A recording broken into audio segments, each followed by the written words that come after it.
It's time for a video with Danny the Puppet. Hi, everyone. Been a while since I've done a good Transformers collecting video, and I figured today would be a good day to do one.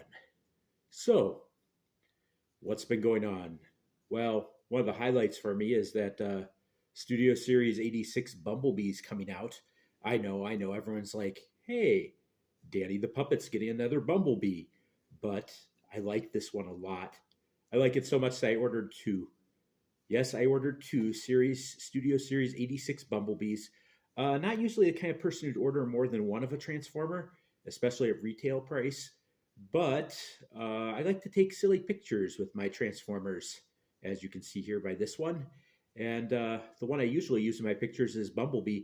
Currently using the Target exclusive Bumblebee that came out, Worlds Collide. I like the bright colors, and I kind of don't want to mess up my Netflix one. But see, because I use Bumblebee all the time in these pictures that I take, he's getting kind of scratched up and beat up. I actually bought a second one at DairyCon because of that. One to add to my collection to display, and one to play with. So I'm thinking ahead. And since I know Studio Series 86 Bumblebee is going to become my go to Bumblebee, I'm going to have two of them.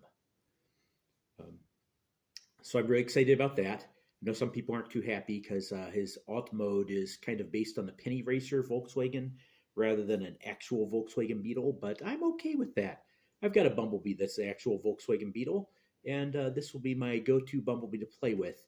Although I'll tell you, I saw someone online made a comment that it's hard to get excited about a new Transformer when you know in a couple years they'll come out with a better version of the same Transformer.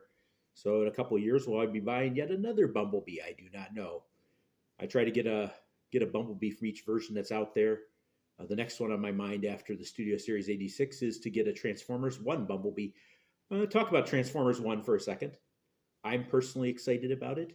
I like almost every version of Transformers that comes out in some way or form.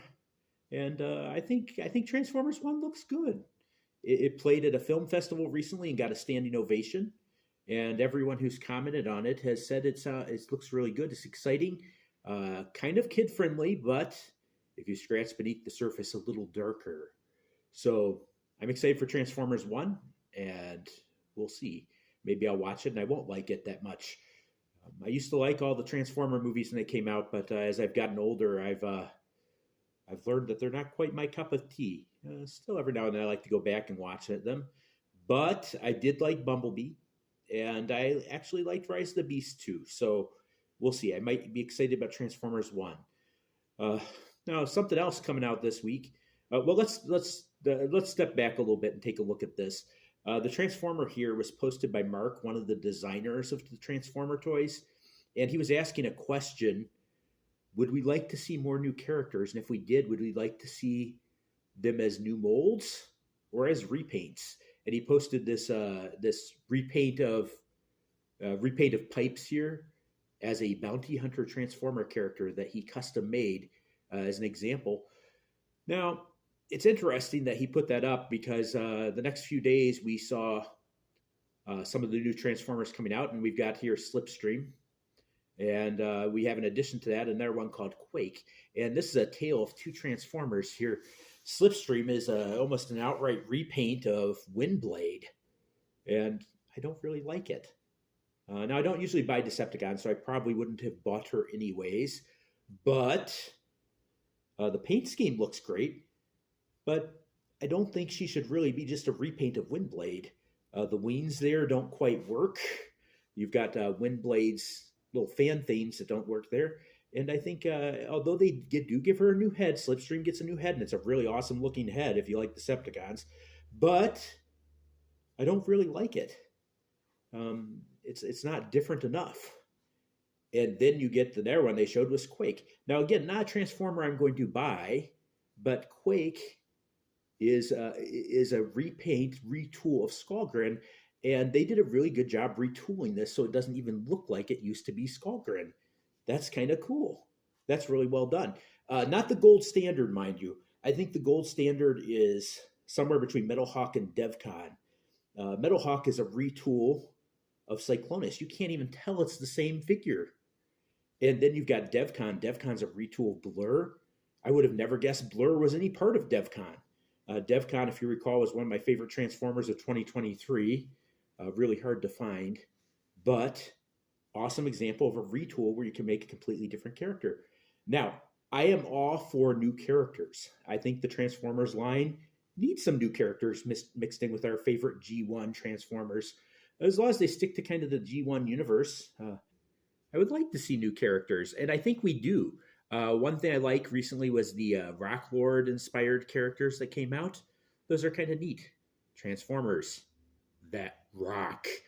Anyways, I'm all for new characters, but I think if we're going to do new characters, we need some fiction to go with them.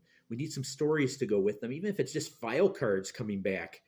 But new characters are great, but I think when there's no background to them, I think what attracted us to most Transformers in the first place is those backstories. Why am I a big Bumblebee fan?